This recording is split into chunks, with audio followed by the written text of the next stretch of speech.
Welcome to the Life of KG, your ultimate destination for all things motivation and business insights. Join me, Katie Godfrey, serial entrepreneur and the brains behind the KG brand. Along the way, we'll welcome inspiring guests and share invaluable business tips to fuel your growth journey. Don't miss out. Hit that subscribe button and leave us a review. With that said, let's dive into the world of success together. Are you a salon, clinic, or training academy ready to scale to the next level? My mastermind applications are now open. A mix of hybrid coaching, which is one-to-one direct access to me, group coaching, retreats, in-person days, online learning, everything that you need to scale to the next level. Click the link in the show notes below and fill out the application form today. Hey everyone, welcome back to A Life of KG. So another solo episode for you guys today, and I've been getting questions about how to step out of the business. Now, this is something that I have talked about and specialized in for absolutely years. It was kind of the first thing that I come into the coaching world with, to be honest, because actually I remember the first masterclass I ever done was how to step out of your business and work on your business. And I actually still work with clients to this day that were on that masterclass, which is wow, amazing. It's always been, I've been known for saying that line, how to work on your business rather than in your business. And obviously my book is out now, which is called Get Off the Tools, because again, I believe in it so much. You need to get off the tools, not always completely off them, depending obviously what you want out of life, business and all that, them things. But you need to get off the tools to work on the business. So if you haven't got my book yet, then go and grab it. It's on Amazon. Get Off the Tools and go and purchase yours. I was in Dubai recently and I recorded I kind of recorded a mini training on this, how to create that freedom and how to physically get off the floor in your business, whether that's a salon, a clinic, a training academy. But how do I actually get off the floor? Everyone's so scared on, my clients only want me if I don't make the money. How is this then actually going to happen? So I've actually done a training that is teaching you the step-by-step method of how to actually get off the floor, and what you would need team-wise to be able to do that. I will actually put links in the show notes actually to that training, because it's really, really cheap. It's £49. So I would grab that if that does interest you, and you can work through that in your own time. But I thought, besides of that training, I wanted to do this episode on actually how do we know we're ready to step off the floor? Why should we step off the floor? The mindset blocks that might come with that. So I'm hoping this episode is really helpful for you. I want to talk about when is the right time to step away. So when's the right time to step away? Because loads of people don't even realize that they maybe need to do this. Now, when I say about stepping away, like I mentioned, it doesn't mean that you have to step away completely. Now, when I stepped away from my business and my salon at the time, I had 2 salons and I was pregnant with Lola. But in my main salon, my beauty salon, I was a main earner. I was fully booked all the time. All the clients wanted me, but I still had an amazing team. But if they could choose, if the availability was there, they would want me. Then I had hairdressers that didn't work, that did run without me because I wasn't a hairdresser. So the team needed to run that, which is a really good testing ground as well to have that salon. So I had one salon that was running without me, but one that I was very much stuck in. So when I fell pregnant with Lola and was a single mum at 10 weeks pregnant, not 10 weeks old, 10 weeks pregnant, I was like, oh gosh, I'm going to have to step up this business ASAP. Because at the moment, if I was to walk out, this salon's not going to be here.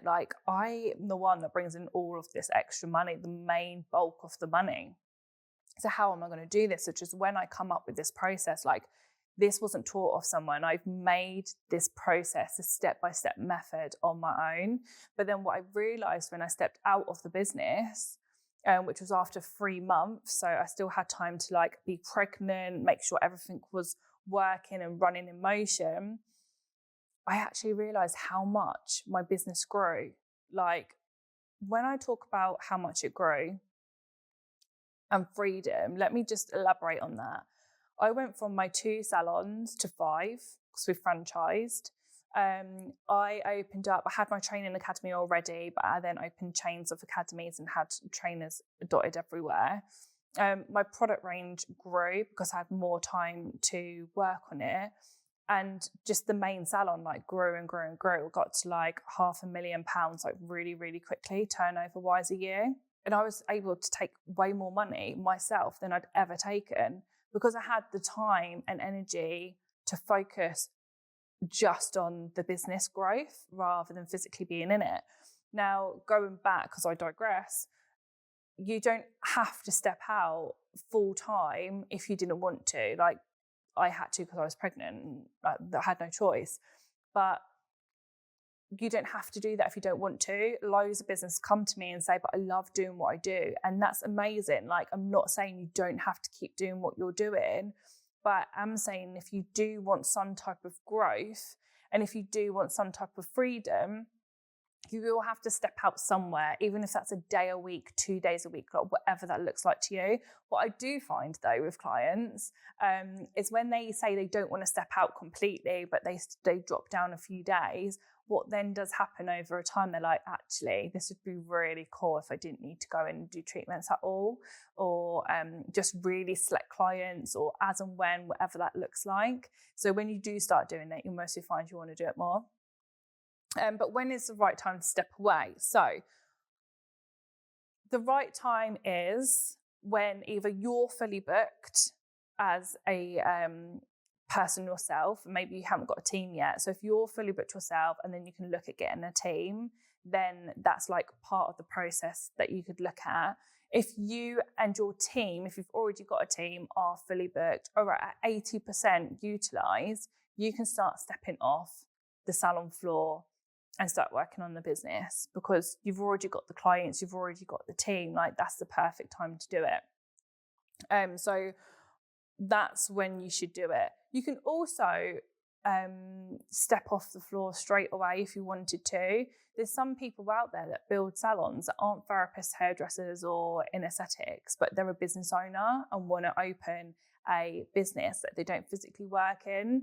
Like, one of my franchises done that. Like, they didn't want to do the treatments, they didn't do the treatments, they just run the business. And that works too. But most people listening to this podcast or watching this podcast now will already be like in the salon or on the tools and want to step away. So if you have got clients already and you're booked up and you're like, I haven't got time to do my accounts, I haven't got time to do the marketing, I haven't even got time to put a post out, or I'm not consistent in doing that, then you need to step out of the business 1 day a week, 2 days a week, like whatever that looks like to you, which is what my training will tell you then physically how to do that. And then why would we step away? People are like, I love doing what I'm doing, so why would I want to step away? Now, there's so many reasons of why to step away. Number one would be to make it a sellable business. Now, this is what lots of people don't think about. We open these businesses, we work in them, and we think when we're done, we'll close it or we'll give it to a daughter or someone or whatever that might look like. If you currently are in a business, you can sell that. So why would you work so hard and just like give it up basically when you could sell it and then make more money when you go to sell it? Now, the problem is the business isn't sellable if it doesn't run without you. So you want it to run at some part without you. So then a new owner that takes it over, you can be like, I don't work in it, but it turns over this much money, or I make this much money, but I don't work in it. Whereas if you work in it and all the clients want you still, and you go to sell it, who's going to buy that? Because they're going to be like, well, I'm going to buy this salon, but then all the clients are going to follow you, or the clients won't want us because they'll want you because they haven't done a whole step out process yet and they won't know how to do that. So you need to make sure that you're building a sellable business. And you might be like, but I love my salon, I love my clinic, I love my training academy and all those things. And of course you do, and that's amazing. But future-wise, it's like when I talk to people about their pension, they're like, God, I'm only in my 30s, I'm having to talk about my pension. And I'm like, that time comes and you'll wish you had it. So it's the same as time will come where one day you do want to sell. And then you need to have a plan of what does that look like and is this actually a sellable business? Otherwise you've worked so hard on something and then you walk away with nothing. So you just want to bear that in mind, make it a sellable business. Then you want to look at it as a retirement plan. Like when you do retire, again, it needs to be sellable. But is there like a staff member that you can pass it on to? Is there a family member you can pass it on to? Or do you need to sell? Like, so you can look at that as your literally retirement plan, or even your pension pot. Like if you don't have a pension right now, and I know so many people don't have a pension, if you don't have a pension pot, then your salon is your pension pot. Your clinic is your pension pot, because when you sell that, that's what you will then live on, when you're older. So there's loads of ways to be able to look at that. Lots of people want to sell, and also if you're ready to step away now because you want to retire, you can get your team running the business while you are retired, like while you're not working in it, or you're building up to that. We all start getting our aches and pains, hurting when we're doing lashing or nails or pedicures or whatever that might be. So that would be your chance then to step away from the business. So it's still running, it's still bringing you an income, but you're not physically doing the treatment or the day-to-day. So that would be ideal. Any health issues. So I always hear all the time, like, I've got health issues or I've had burnout or whatever that might be. If you step out of the business, even half-time or full-time, it's better for your health, obviously, if you do have any health issues or if anything arises. And I always like to say as well, and I know it sounds a little bit morbid, so I apologise for that, but what if you couldn't work tomorrow? What if you broke your hand? What if something drastic happened and you just couldn't work for 3 months? Like, that stuff happens. Do you have protection currently in place? Do you have insurance in place at the moment to help you with that? But if you stepped away and your team ran it without you, that wouldn't be as much as a problem, because like the business doesn't stop. I'm not going to stop earning because of something happening to me. It's still running. And that's what the beauty is, like, massively. You can then also go on to something else if you wanted to. Like if you step out your business, you can work on another business because that one doesn't need your time and focus. You can put your energy into another income stream quite easily, because the team are running it. I can't believe my book is finally out. It's called Get Off the Tools and it is available on Amazon. If you're in the hair, beauty or aesthetic space, no matter what level you are at, this is for you. It's 1 year's worth of coaching in a book. So go and grab yours now. Another reason of why you would want to step away is lack of passion. I mean, there is so many people within this industry that have been doing it for so long, and we do maybe get a bit bored. Maybe you're at the point where you're like, do you know what? I've just kind of had enough. I don't want to do this for the next few years. I like having it, but I don't want to do it. And you've just kind of lost the passion. Doesn't mean that you have to close. You can make it bigger and better without you actually doing it. So you don't need the passion to actually physically doing the treatments to grow the business. If you want to start another business, obviously want to step away from the one you've currently got. I'm a very big believer in multiple income streams. As you know, I have my salon, which gives me an income. I have my products that give me an income. I have my coaching that gives me income. I have podcasts that gives me an income. I have multiple income streams, which are very important to me, because if one dries up, I know I've got something else to bounce up on. So if you did want another business, it doesn't mean that you have to shut down your current one. It means that you can get other people to run that business while you're still getting an income. And then you can work on something new, which then gives you a second stream of income. So it's just being clever about what you want to do with what business that you've built. And then what I see a lot in our industry is, obviously, most of us are women and we want babies. And if we're heavily involved in the business at the moment and then we want to go and have a baby, it's like, well, how's it going to happen? Exactly what I done, right? Like, how's this business still going to run?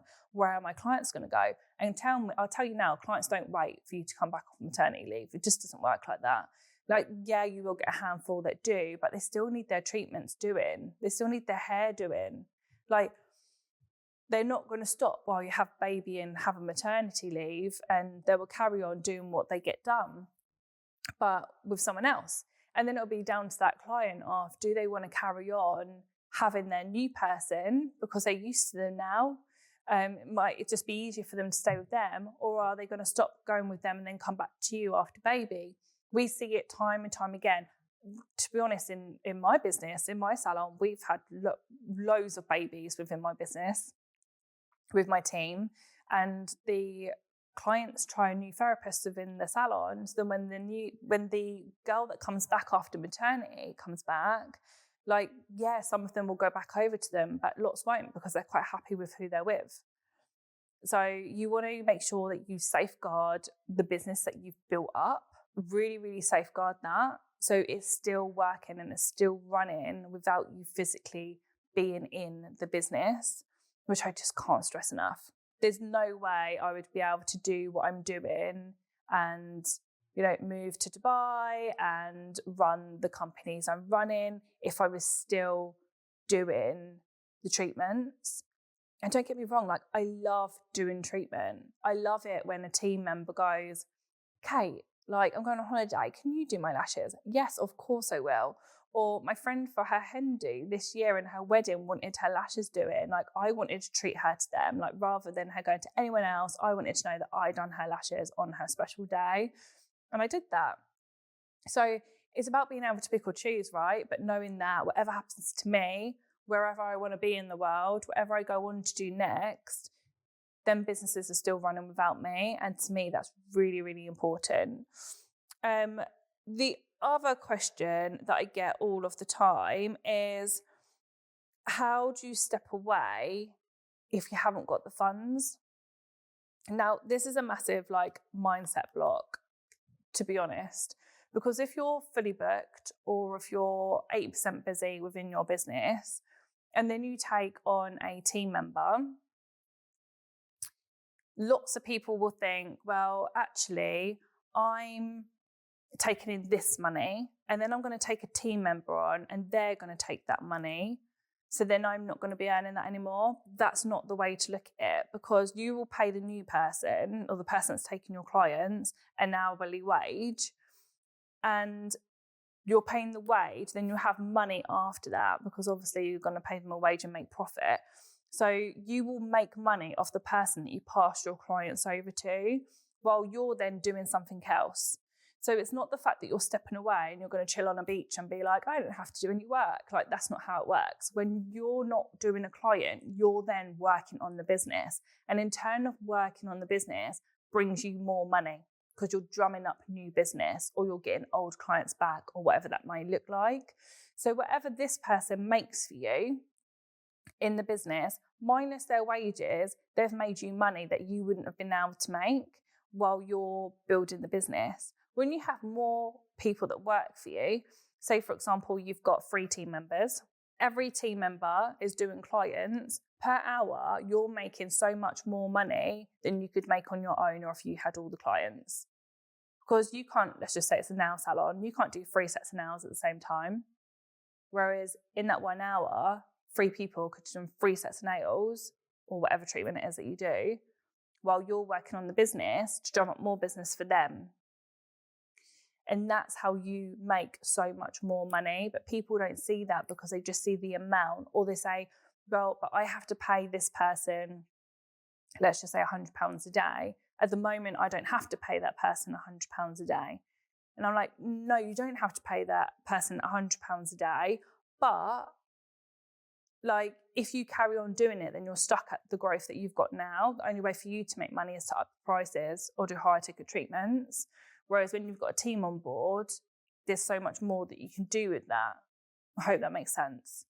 So a lot of the time it's just a mindset block and understanding the fact of, I make more if I work on the business. And I'm like, yes, you do make so much more when you work on the business. But then it's learning how to make more. It's learning what to actually do to work on the business, because lots of us just assume it's just a bit of social media. I could do that on the side. I'm like, no, there's so much more to that.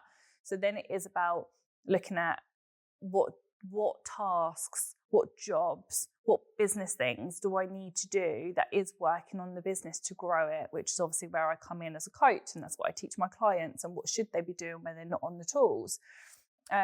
So that's something to look out for too. What else can I talk about on this subject? Just don't be scared. Like, loads of people are always saying, but my clients want me, my clients want me. If you do the handover process well enough, your clients will trust you enough to do that process. So you don't need to worry about that if it's done correctly, which is obviously what I teach. Like, you do not need to worry about that. It's about nurturing the client, hand-holding the client, getting them to trust and believe the reason why you're doing this in the first place. And they will always prefer to go to someone within your team rather than someone new completely down the road, a salon that they don't even know about. So you don't need to be worried about that. Lots of people also say about like not physically having the money to pay for someone. And that might seem scary, right? If you're like, well, I have the money to run the business at the moment, but now you're telling me that I need to take someone on. How am I physically going to pay for that? When you hand over your clients, that will pay for that. But also, you don't have to have like a year's worth of salary for someone in the bank to be able to hire. Like, it comes, and when we put risk in place, so when we take on anyone, it's a risk, right? It might work, it might not work, like, it all depends. But when we put risk in place, it makes us work so much harder. We will make it work because it needs to work. And I work a lot like that. I had a meeting the other day, and my CFO turned around and says, well, you need to employ someone for that role, and it's going to be about a 40 grand role. So straight away, my fear mindset went, 40 grand role? I don't have 40 grand extra to pay on a new person's salary, and it's a completely new role in one of the other companies. Like, I don't just have that sitting there, but of course I don't have that sitting there. But if I bring this role in and that role works and actually starts making the company money, that's what then pays for their wages. So it works like that. You have to make these changes and you have to add this risk into the business for it to be able to work. And I always say to everyone, like, do you want to be in the same position next year? Whatever your position is right now, do you want to be in the same position? And most of the time you don't. Like, you want some type of change, and that normally comes with help. Like, so just take the risk and it will definitely pay off massively. And the worst that can happen is that it doesn't, and you let the person go if it's no good. But that won't happen if you hand them over properly. I promise you. I've done this so many times with my clients. I can't even count. It's been hundreds of people that I've helped step out of their business now and work on their business. And it's the best thing they've ever done. The best thing. Imagine being able to go to every school play because you can. Imagine being able to do every school run if you wanted to. I hate school run. I didn't used to. I do now. But if that's what you wanted to do, imagine being able to do every school run. Imagine being able to take every half term and summer holiday off like I did before I moved. Imagine being able to just have the flexibility and freedom.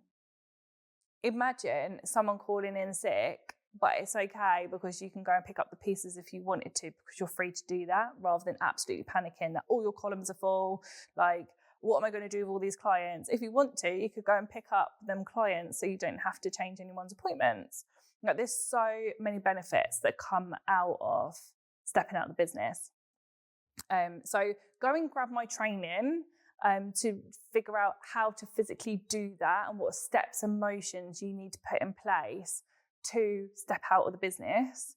And then if you need extra support on that, there's obviously my mastermind and different programs that I have to help you even further to actually, what do I need to do then to build the business? What do I need to scale? What do I need to grow? What do I actually need to do when I'm working from home? What marketing do I need to do? That's where all the juicy stuff comes in that I teach. So yeah, I will leave you with that, but definitely think about stepping out of your business, whether that is for retirement, whether that's because you're bored and want to change your plan, whether that's because you want to start another business, maybe because you just want freedom and you're so sick of your business controlling you and you feel completely tied to the chair, which I get because I've been there. Go and give it a go and you won't regret it. And it's also in my book as well, so you can go and grab that too to help you get started.